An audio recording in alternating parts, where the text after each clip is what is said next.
Chapter 1. Convocation of the Assembly. Thus I have heard. Once, the Buddha was staying in the Anathapindada's park at Jeddah Grove in Shravasti with a community of 1,250 bhiksus. When it was mealtime, the world-honored one put on his robe, took his alms bowl, and went into the great city of Shravasti, going from house to beg for food. This done, he returned to his abiding place, finished the meal, put away his robe and bowl, washed his feet, arranged his seat, and sat down. Chapter 2. Subhuti requests the teaching.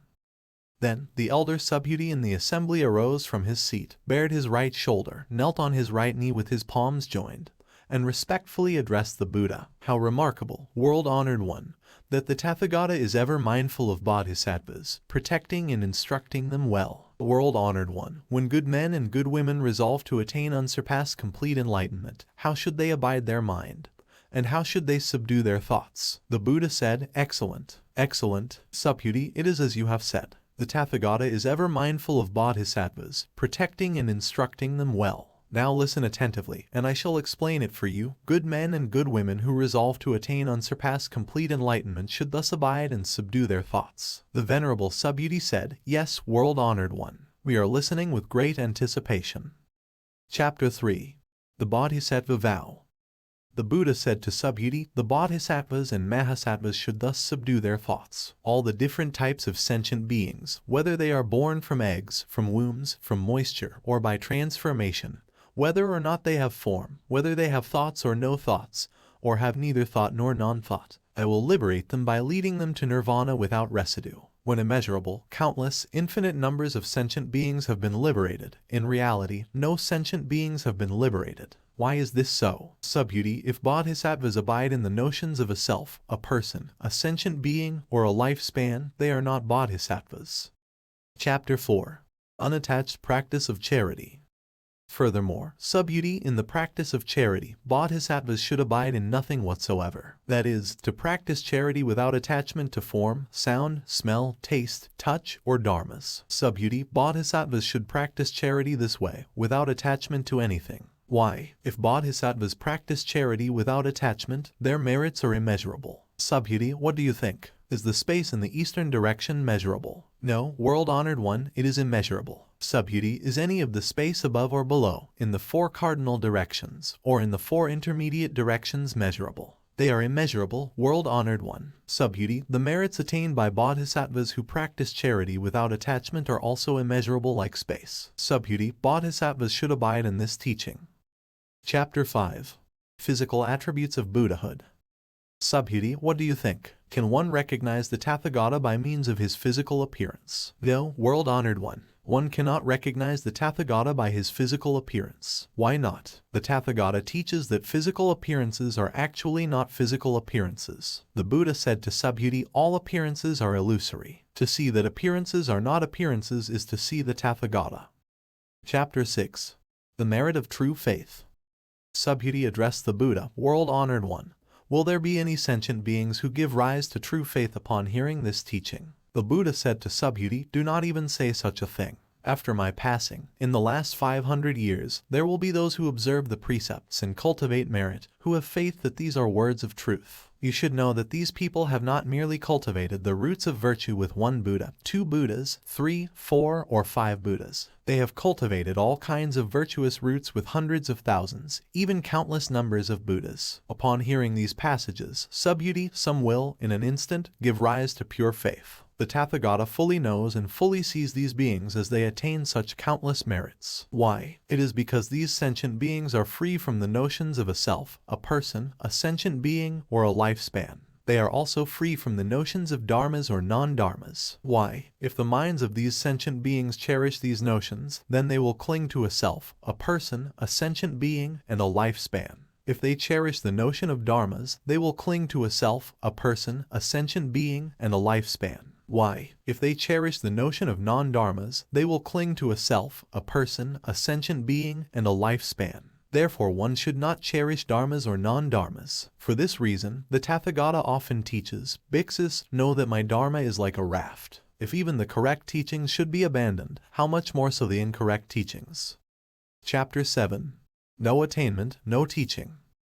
Subhuti, what do you think? Has the Tathagata attained unsurpassed complete enlightenment? And does he explain the Dharma? Subhuti said, as I understand the meaning of what the Buddha has said, there is no fixed teaching called unsurpassed complete enlightenment, and there is also no fixed teaching that the Tathagata can convey. Why? The Dharma explained by the Tathagata cannot be grasped or explained. They are neither dharmas nor non-dharmas. How is this so? It is because all the saints and sages are distinguished by the unconditioned Dharma. Chapter 8. Real merit has no merit. Subhuti, what do you think? If a person fills a trichiliakasam with the 7 jewels and gives them away in charity, wouldn't the merit attained by this person be great? Subhuti said, extremely great, world-honored one. Why? The nature of merit is empty. Therefore the Tathagata says that this merit is great. The Buddha said, but if a person comprehends and follows even a 4-line verse of this sutra, and teaches it to others, this person's merit would exceed that of the former example. Why? Subhuti, all Buddhas and all of their teachings on unsurpassed complete enlightenment originate from this sutra. Subhuti, that which is called the Buddha Dharma is not the Buddha Dharma, therefore it is called the Buddha Dharma. Chapter 9. The 4 stages of an arhat. Subhuti, what do you think? Does a Srotapanna have the thought, I have attained the realization of the Srotapanna? Subhuti said, no, world-honored one. Why not? Because Srotapanna means stream enterer, and there is in fact nothing to enter, one who does not enter into form, sound, smell, taste, touch, or dharmas is called a Srotapanna. Subhuti, what do you think? Does a Sakradagaman have the thought, I have attained the realization of the Sakradagaman? Subhuti said, no, world-honored one. Why not? Although Sakradagaman means to go and come one more time, there is, in reality, no going and no coming. Therefore he is called a Sakradagaman. Subhuti, what do you think? Does an Anagaman have the thought, I have attained the realization of the Anagaman? Subhuti said, no, world-honored one. Why not? Anagaman means non-returning, but there is, in fact, no such thing as non-returning. Therefore he is called an Anagaman. Subhuti, what do you think? Does an Arhat have the thought, I have attained the realization of the Arhat? Subhuti said, no, world-honored one. Why not? There is, in reality, no such a thing called Arhat. World-honored one, if an Arhat should give rise to the thought, I have attained the realization of the Arhat, this means that he is attached to the notions of a self, a person, a sentient being, or a lifespan. World-honored one, you have said that of all people I am the foremost in attaining the samadhi of non-contention, and the foremost arhat in being free from desires. But I do not have the thought that I am an arhat who is free from desires. World-honored one, if I give rise to the thought that I have attained arhatship, then you would not have said that Subhuti practices aranya, abiding peacefully in non-contention. In reality, Subhuti abides in nothing at all. Therefore Subhuti is called one who abides peacefully in non-contention. Chapter 10. Transformation to a Buddha world. The Buddha said to Subhuti, what do you think? When the Tathagata studied under Dipankara Buddha, did he receive any dharma? No, world-honored one. When the Tathagata studied under Dipankara Buddha, he did not receive any dharma. Subhuti, what do you think? Does a bodhisattva transform a world into a Buddha world? No, he does not, world-honored one. Why not? One who transforms the world does not transform the world, that is to transform the world. And so, Subhuti, bodhisattvas and mahasattvas should give rise to a pure mind that is not attached to form, sound, smell, taste, touch, or dharmas. The mind should act without any attachments. Subhuti, if there were a person with a body the size of Mount Sumeru, what do you think? Wouldn't this body be huge? Extremely huge, world-honored one. Why? The Buddha teaches us that a body is not a body. Hence it is called a huge body. Chapter 11. Merits of this Sutra. Subhuti, what do you think? If there were as many Ganges rivers as the grains of sand in the Ganges, wouldn't the amount of sand contained in all those Ganges rivers be great? Subhuti said, extremely great, world-honored one. If even the number of the Ganges rivers is innumerable, how much more so their grains of sand? Subhuti, now I tell you truthfully, if a good man or good woman fills as many trichiliakasams as the grains of sand in all those Ganges rivers with the 7 jewels, and gives them away in charity, wouldn't this merit be great? Extremely great, world-honored one. The Buddha said to Subhuti, if a good man or good woman is able to comprehend and follow a 4-line verse of this sutra and teach it to others, their merit will be far greater. Chapter 12. The most extraordinary merit. Furthermore, Subhuti, wherever one teaches or recites so much as a 4-line verse of this sutra, that place should be venerated as a Buddha shrine by heavenly beings, human beings, and asuras in this world. how much more so is the case where one can completely remember, comprehend, and follow this sutra. Subhuti, you should know that such a person has achieved the highest, rarest of accomplishments. Wherever this sutra is present, it is as if the Buddha and the Buddha's revered disciples were also present. Chapter 13. Naming of the Sutra.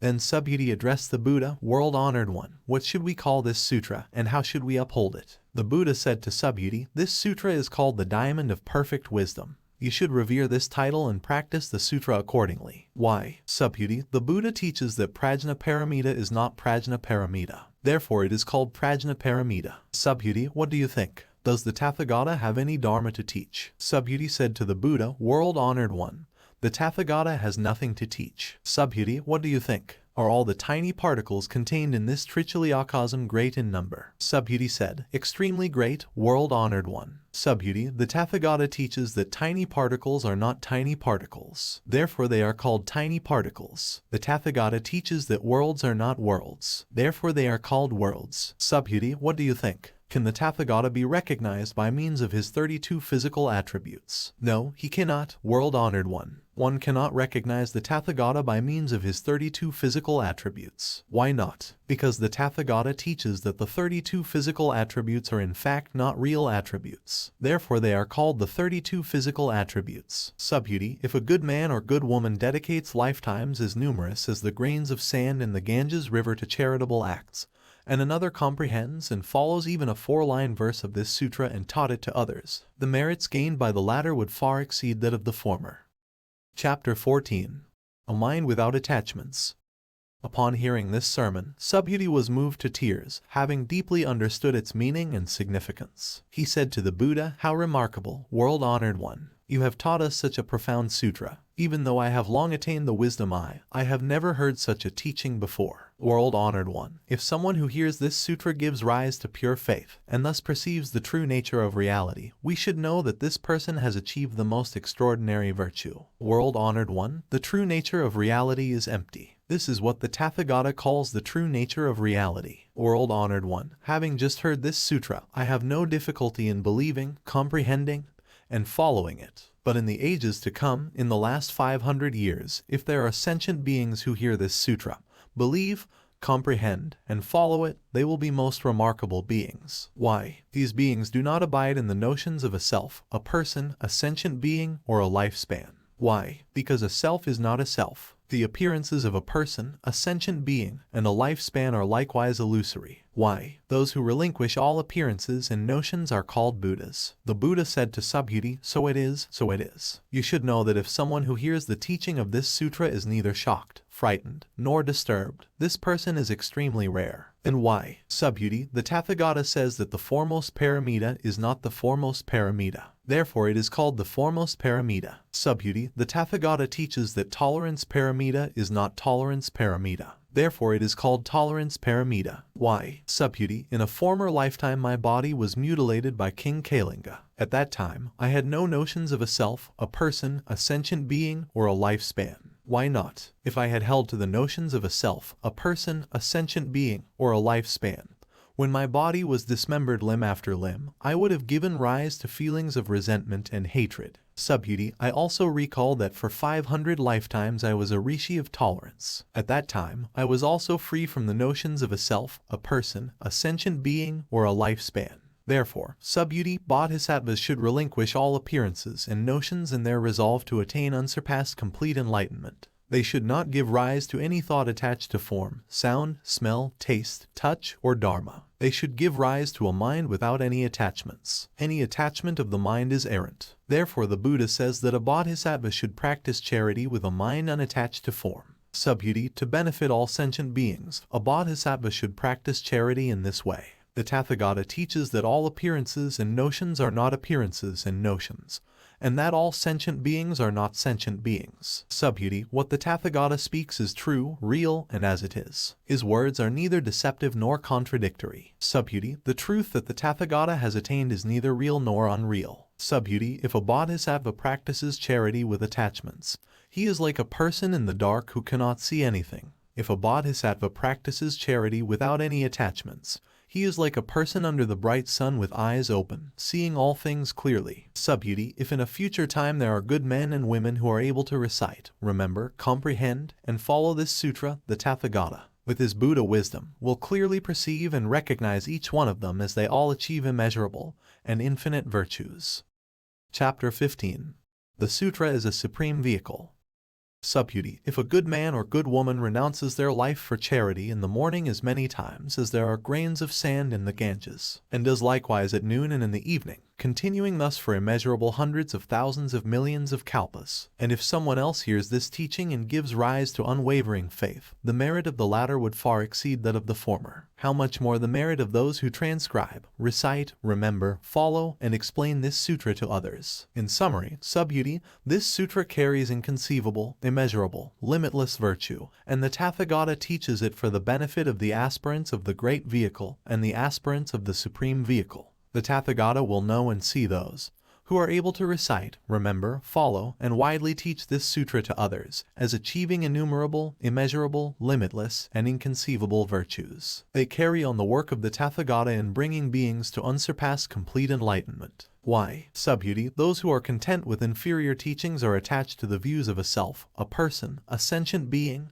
and a lifespan. Such people are not able to hear, recite, remember, and explain this sutra to others. Subhuti, wherever this sutra is present, all the heavenly and human beings and asuras in all the world should come and make offerings. You should know that its presence is equivalent to a pagoda that all should venerate and pay homage to, by circumambulating or scattering flowers and incense around its grounds. Chapter 16. Purgation of Bad Karma. Furthermore, Subhuti, if there are good men or women who recite, remember, comprehend, and follow this sutra, but are belittled by others, it is because of their previous evil karma, which would cause them to be reborn in the wretched destinies. But now, by enduring the disparagement of others, this previous bad karma is eradicated, and they will eventually attain unsurpassed complete enlightenment. Subhuti, I remember that countless kalpas ago, before the time of Dipankara Buddha, I have encountered 84,000 billion ayudas of Buddhas, made offerings to, and served all of them without fail. However, if someone in the Dharma-ending age can recite, remember, comprehend, and follow this sutra, this person's virtue will be 100 times, even 100 trillion times greater than mine when I made offerings to all these Buddhas. In fact, no such comparison either by calculation or analogy is possible. Subhuti, if I fully reveal the virtue attained by good men and good women in the Dharma-ending age who recite, remember, comprehend, and follow this sutra, some people, upon hearing it, would become suspicious, skeptical, even bewildered. Subhuti, you should know that the underlying meaning of this sutra is inconceivable, and its rewards are also inconceivable. Chapter 17. All dharmas are non-dharmas. Then Subhuti addressed the Buddha, world-honored one, if good men and good women resolve to attain unsurpassed complete enlightenment, how should they abide their mind?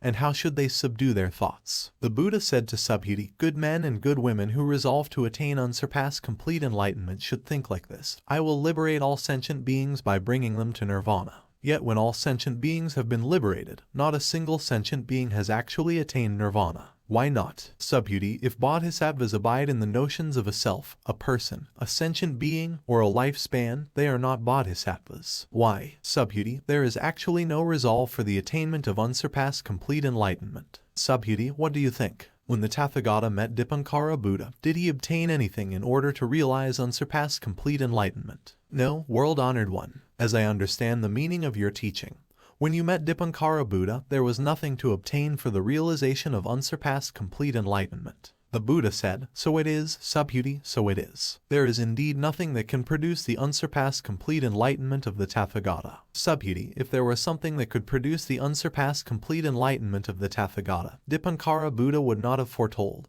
you will attain Buddhahood in the future, with the name Shakyamuni. It is precisely because there is actually nothing to be obtained in unsurpassed complete enlightenment that Dipankara Buddha foretold, you will attain Buddhahood in the future with the name Shakyamuni. Why? This is because Tathagata means all phenomena as they really are. If someone says that the Tathagata attained unsurpassed complete enlightenment, Subhuti, there is in fact nothing to attain in the Buddha's unsurpassed complete enlightenment. Subhuti, the unsurpassed complete enlightenment attained by the Tathagata is neither real nor unreal. Therefore the Tathagata teaches that all dharmas are the Buddha Dharma. Subhuti, the so-called all dharmas are not dharmas at all. Therefore they are called all dharmas. Subhuti, take the example of a person with an immense, perfect body. Subhuti said, World-honored one, the person with the immense, perfect body has no such body. Therefore it is called an immense, perfect body. Subhuti, so it is with a bodhisattva. If someone says, I will bring countless sentient beings to nirvana, then he is not a bodhisattva. Why? Subhuti, there is actually no such thing called a bodhisattva. Therefore the Buddha says that all phenomena are free from the ideas of a self, a person, a sentient being,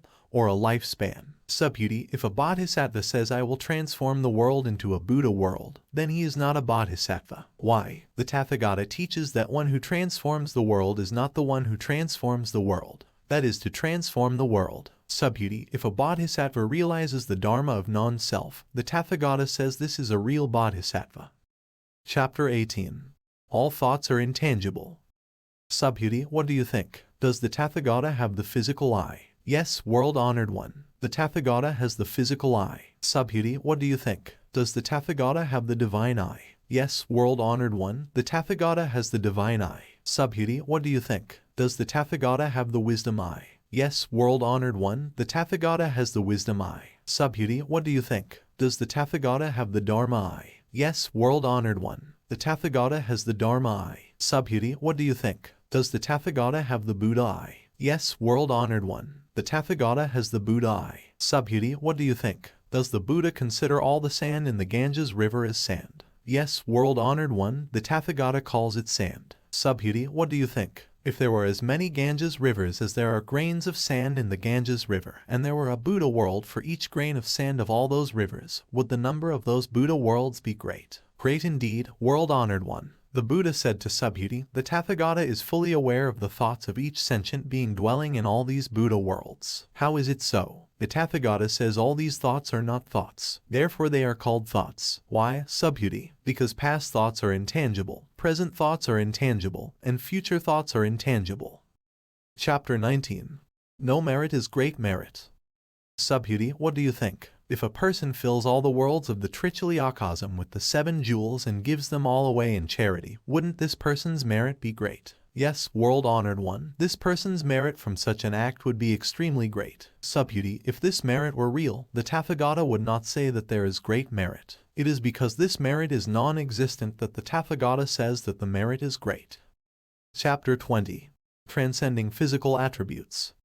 Subhuti, what do you think? Can the Buddha be recognized by means of his perfect physical body? No, world-honored one. The Tathagata cannot be recognized by means of his perfect physical body. Why? The Tathagata teaches that a perfect physical body is not a perfect physical body, hence it is called a perfect physical body. Subhuti, what do you think? Can the Tathagata be recognized by means of his perfect attributes? No, world-honored one. The Tathagata cannot be recognized by means of his perfect attributes. Why? The Tathagata teaches that perfect attributes are actually not perfect attributes. Therefore they are called perfect attributes. Chapter 21. There is no dharma to teach. Subhuti, do not think that the Tathagata holds the thought I have something to teach. Do not even think such a thing. Why not? Whoever says that the Tathagata has a dharma to teach slanders the Buddha, because he does not understand my teaching. Subhuti, in teaching the dharma there is no dharma to teach. This is called teaching the dharma. Then the wise venerable Subhuti said to the Buddha, world-honored one, will there be sentient beings in the future who will generate faith upon hearing these teachings? The Buddha said, Subhuti, they are neither sentient beings nor non-sentient beings. Why? Subhuti, the Tathagata teaches that sentient beings, who go through many births, are not sentient beings. Therefore they are called sentient beings. Chapter 22. No attainment is supreme enlightenment. Subhuti said to the Buddha, world-honored one, when the Buddha attained unsurpassed complete enlightenment, was nothing actually attained? The Buddha said, so it is, Subhuti, so it is. As to unsurpassed complete enlightenment, I have not attained the slightest thing. This is why it is called unsurpassed complete enlightenment. Chapter 23. All dharmas are equal. Furthermore, Subhuti, all dharmas are equal, none is superior or inferior. This is called unsurpassed complete enlightenment. When one cultivates all good without the notions of a self, a person, a sentient being, or a lifespan, one attains unsurpassed complete enlightenment. Subhuti, the Tathagata teaches that good is not good, therefore it is good. Chapter 24. The merits of transmitting the sutra. Subhuti, if a person accumulates the 7 jewels into mounds equivalent to all Mount Sumerus in the worlds of Vajracchedika and gives them away in charity, and another person recites, remembers, followed, and teaches this Prajnaparamita Sutra or even a 4-line verse of this sutra to others, the merit of the former would not be 100th, or even 1/1000th of that of the latter. In fact, the merit of the latter would be so great that no comparison, by calculation or by analogy, could possibly be made. Chapter 25. There are no beings to liberate. Subhuti, what do you think? You should not claim that the Tathagata has the thought, I will liberate sentient beings. Subhuti, do not have such a thought. Why? There are in fact no sentient beings for the Tathagata to liberate. If there were sentient beings liberated by the Tathagata, it would mean that the Tathagata holds the notions of a self, a person, a sentient being, or a lifespan. Subhuti, when the Tathagata says I, there is actually no I. Yet ordinary beings think there is a real I. Subhuti, the Tathagata says that ordinary beings are in fact not ordinary beings. Therefore they are called ordinary beings. Chapter 26. Seek the Buddha not in form or sound. Subhuti, what do you think? Can one discern the Tathagata by means of the 32 physical attributes? Subhuti said, yes, one can discern the Tathagata by means of the 32 physical attributes. The Buddha said, Subhuti, if one discerns the Tathagata by means of the 32 physical attributes, then a wheel-turning sage king would be a Tathagata. Subhuti said to the Buddha, world-honored one, as I understand the meaning of what you have said, one should not try to discern the Tathagata by means of the 32 physical attributes. Then the world-honored one spoke this verse, those who see me in form, or seek me through sound, are on a mistaken path, they do not see the Tathagata. Chapter 27. Avoid nihilistic views. Subhuti, if you think that the Tathagata attains unsurpassed complete enlightenment without the perfection of all attributes, then, Subhuti, you should not think this way, because the Tathagata does not attain unsurpassed complete enlightenment without the perfection of all attributes. Subhuti, if you resolve to attain unsurpassed complete enlightenment with such a thought, you would be asserting the extinction of dharmas. You should not think this way. Why? One who resolves to attain unsurpassed complete enlightenment does not assert the extinction of dharmas. Chapter 28. Bodhisattvas do not accumulate merits. Subhuti, if a bodhisattva gives away enough of the 7 jewels to fill as many world systems as the grains of sand in the Ganges River, and another bodhisattva attains the forbearance of the selfless nature of all phenomena, the virtue of this bodhisattva would exceed that of the former. Why? Subhuti, this is because bodhisattvas do not accumulate merits. Subhuti said to the Buddha, world-honored one, how is it that bodhisattvas do not accumulate merits? Subhuti, bodhisattvas do not cling to the merits they generate. Therefore I say that they do not accumulate merits. Chapter 29. The thus come one neither comes nor goes. Subhuti, whoever says that the Tathagata comes, goes, sits, or lies down does not understand the meaning of my teaching. Why? The thus come one neither comes nor goes. Therefore he is called thus come one. Chapter 30. The nature of the world. Subhuti, what do you think? If a good man or good woman takes all the worlds of Vajracchedika and crushes them into tiny particles, wouldn't these particles be numerous? Extremely numerous, world-honored one. Why? If these tiny particles had real existence, the Buddha would not call them tiny particles. What does this mean? What the Buddha calls tiny particles are not tiny particles. Therefore they are called tiny particles. World-honored one. That which the Tathagata calls all the worlds of Vajracchedika are actually not worlds. Therefore they are called worlds. Why? To the extent that these worlds really exist, they do so as a composite. The Tathagata teaches that composites are not composites. Therefore they are called composites. Subhuti, a composite is actually ineffable, but ordinary beings form attachments to such phenomena. Chapter 31. Extinction of the 4 views. Subhuti, if someone claims that I teach views of a self, a person, a sentient being, or a lifespan, what would you say? Has this person understood the meaning of my teaching? World-honored one. This person has not understood the meaning of the Tathagata's teaching. Why? The world-honored one explains that views of a self, a person, a sentient being, or a lifespan are actually not views of a self, a person, a sentient being, or a lifespan. Therefore they are called views of a self, a person, a sentient being, or a lifespan. Subhuti, one who resolves to attain unsurpassed complete enlightenment should know, perceive, believe, and understand all dharmas like this, just as they are, without attachment to the attributes of any dharma. Subhuti, the Tathagata has explained that dharma attributes are not dharma attributes, therefore they are called dharma attributes. Chapter 32. All phenomena are illusions.